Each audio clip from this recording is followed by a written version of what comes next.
Charlie Kirk's the founder and CEO of Turning Point USA and the author of the new book, The College Scam. So, Charlie, do you accept the View's apology?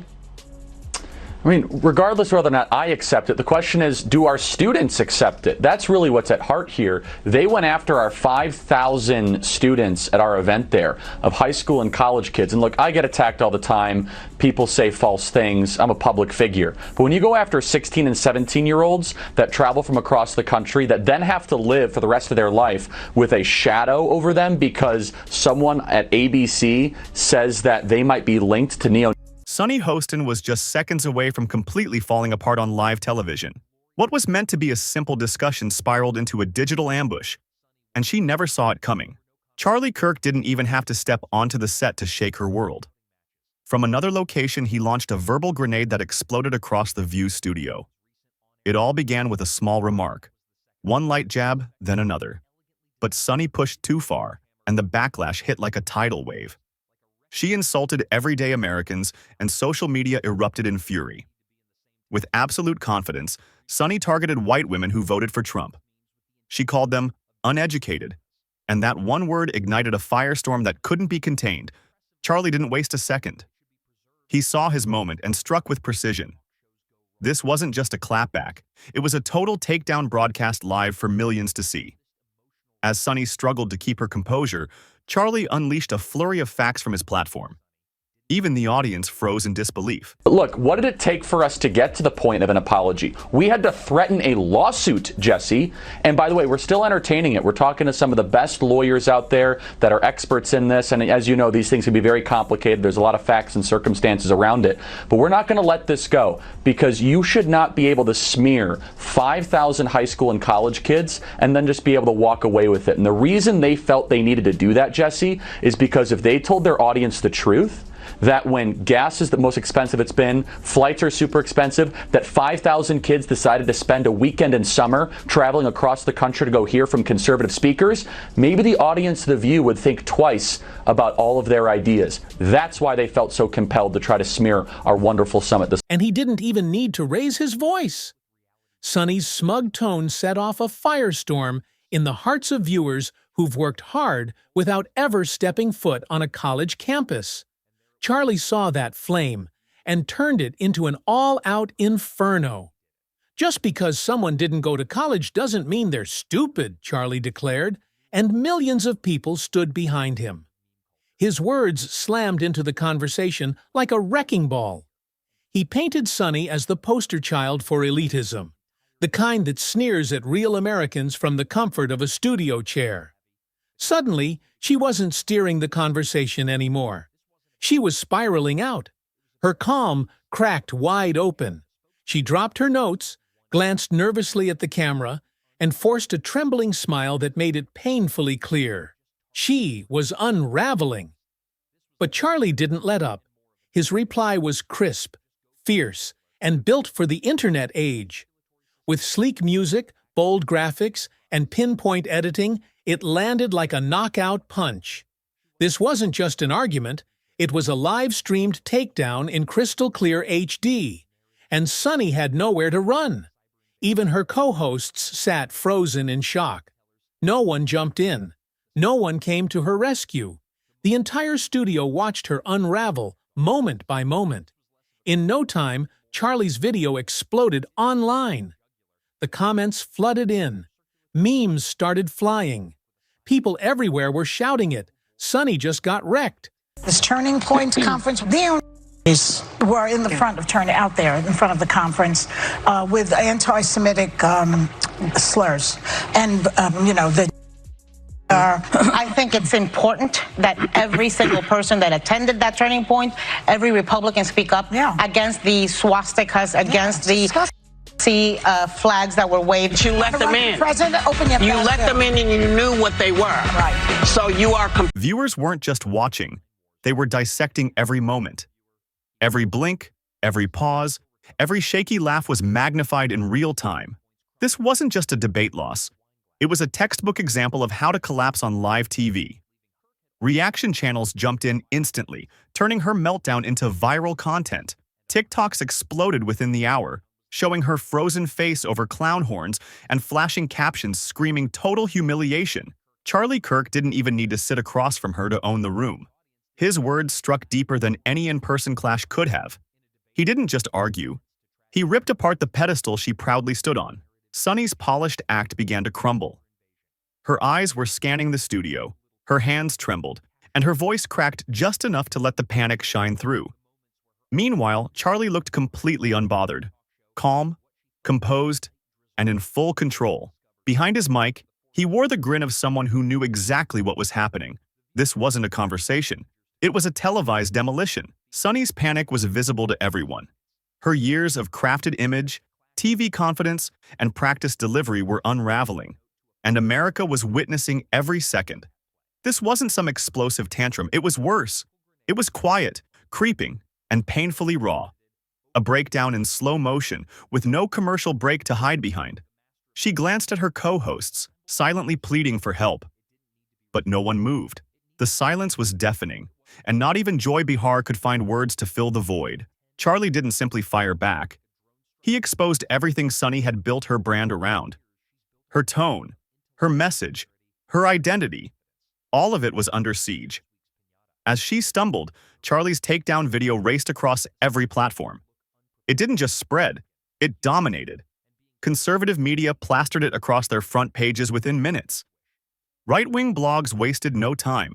They hailed it as a total media victory.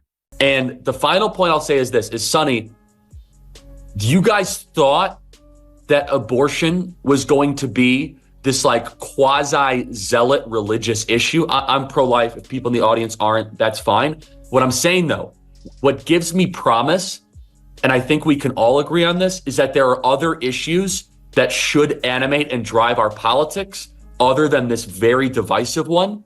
And I was really encouraged by that, Megan. Very encouraged, because the media was forcing this as an up or down vote on a referendum on a highly complicated, very emotional, very personal issue. And it turned out the American people were like, yeah, actually, these other 6 things matter more. And good. Commentators didn't hold back. They called it a turning point. The moment when legacy media finally got slammed with a dose of its own medicine. Even Gen Z jumped in, turning Sunny's unraveling into a meme explosion. Within seconds, her blinking looped on every screen. That forced smile? It was clipped, captioned, and posted everywhere with lines like, "When you realize the internet's watching," and judging. And Charlie? He sat there like a mastermind who saw it all coming, calm, cool, and smiling like a beacon through the chaos. He knew the hit had landed perfectly. He didn't shout. He didn't mock. He calmly spoke the truth. And somehow, that hit harder than anything else that aired that day. Watching him was like watching a lion toy with its prey. Graceful, ruthless, and totally in command. All eyes were on him. Sunny thought it was just another TV segment.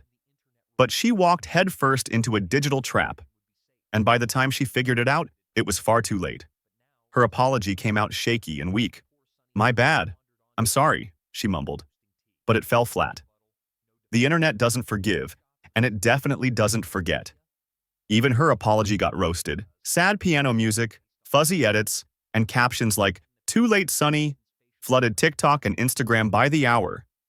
Meanwhile, Charlie's crew went full throttle with a victory lap. Merch was released, clips were edited, and her meltdown was stitched into highlight reels like it was the championship moment. She didn't just underestimate Charlie. She underestimated how savage and fast the internet can be. One wrong word, and she became the biggest punchline of the week. The most brutal part? This wasn't even about who had the better facts. It was about who stayed strong under fire, and Sunny looked like she buckled. In today's media war, it's not just truth that matters. It's control. And when it counted most, Sunny lost it all on live television. Yeah, they have nothing else to talk about. Maybe you should get the lawyer that worked on that Covington Catholic school case. What was that, a $200 million settlement? I think, Charlie, you could use the money, and your students definitely could, too. Look at your achievements. How do you like the so-called uneducated now, Sunny? Yeah, and again, by the way, rarely do you get the answer to a question in the question. And her whole question is exactly why there was a rebellion against them.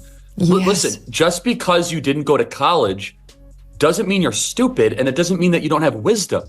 I always differentiate between knowledge and wisdom. You can go to college and get a bunch of irrelevant facts about how men can allegedly give birth or whatever they teach. I mean, or about North African lesbian poetry. Okay, that stuff's fine. Charlie didn't just win. He blew the entire room apart.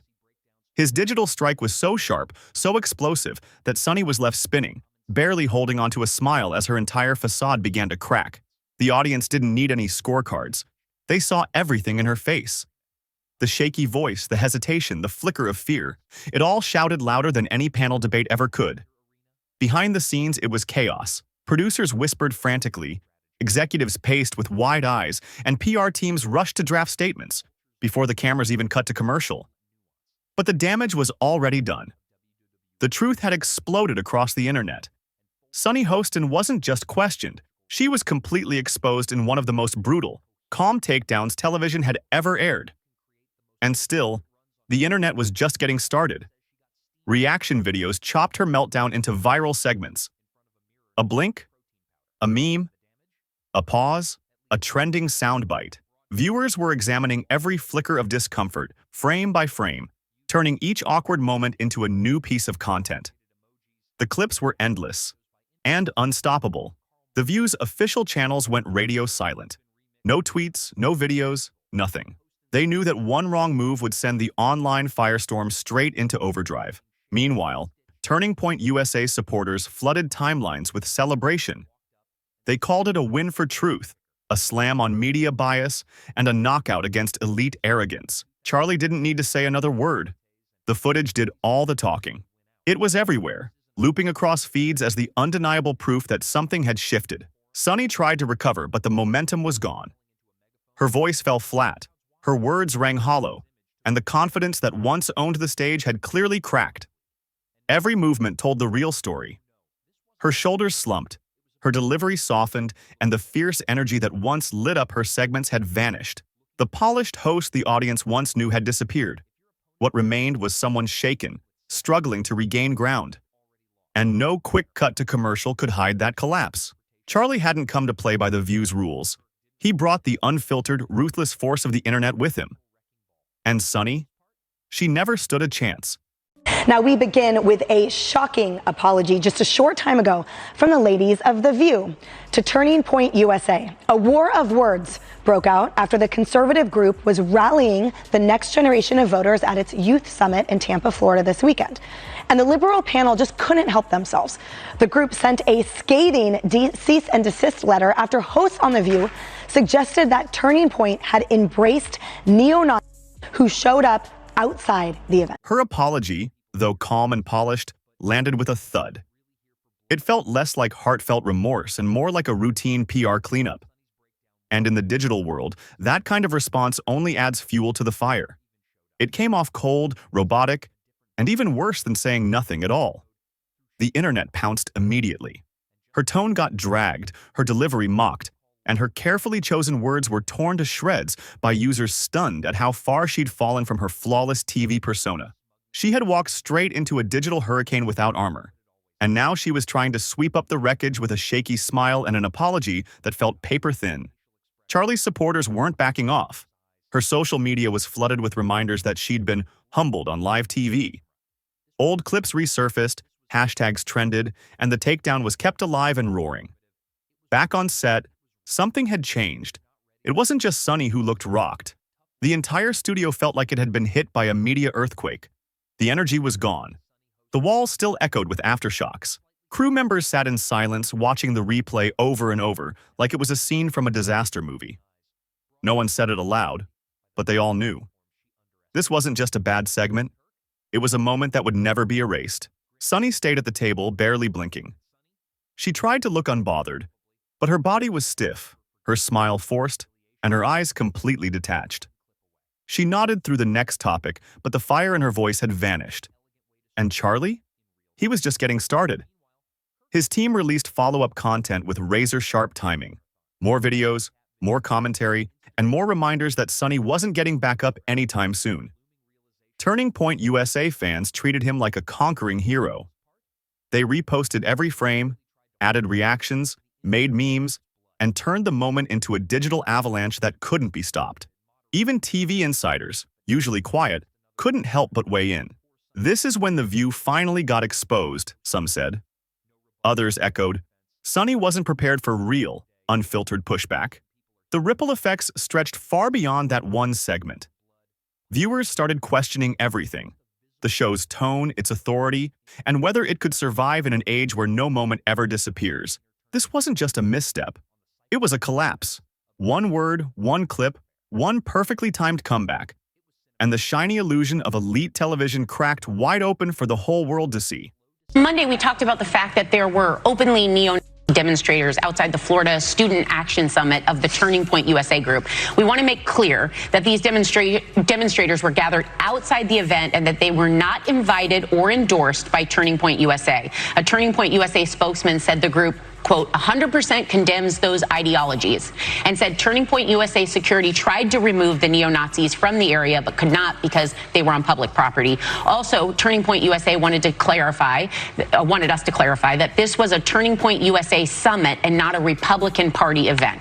So we apologize for anything we said that may have been unclear on these. And there sat Charlie, calm, composed, behind his mic, wearing that quiet grin of a man who had just flipped the entire political chessboard and walked away holding every piece.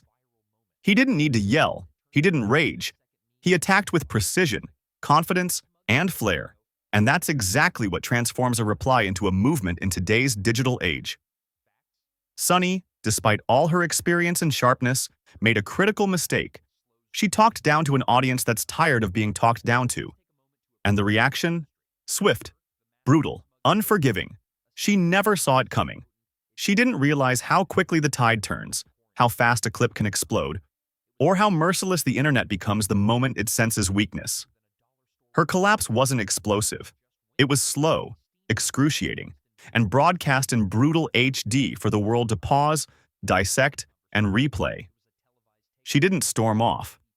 She didn't raise her voice. She sat there, frozen, blinking through a nightmare that would be looped endlessly by people she'd never meet. For years, Sunny had been the cool, collected expert, the educated voice in the room. But in that moment, the mask cracked. Millions didn't see a powerful host. They saw a woman unravel on live television. And Charlie? He didn't break a sweat. He stayed still, fully aware that what had just happened would live on. Not just as content, but as a cultural punch aimed straight at the media elite his followers reject. This wasn't just a messy TV moment. It was a dethroning, a real-time shift in control, where Sunny reached for power and Charlie sat back and watched it fall into his lap. Sure, Sunny will return to that table. Sure, the View will keep going. But the illusion, that's shattered. And once that illusion breaks, viewers never see it the same again. Charlie Kirk might have been nowhere near the studio, but his voice, his presence, and his strike filled every inch of that room. And it still lingers. Because in this era of media battles, it's not about who screams louder. It's about who hits with calm, speed, and force. And Charlie? He didn't just hit. He shattered everything.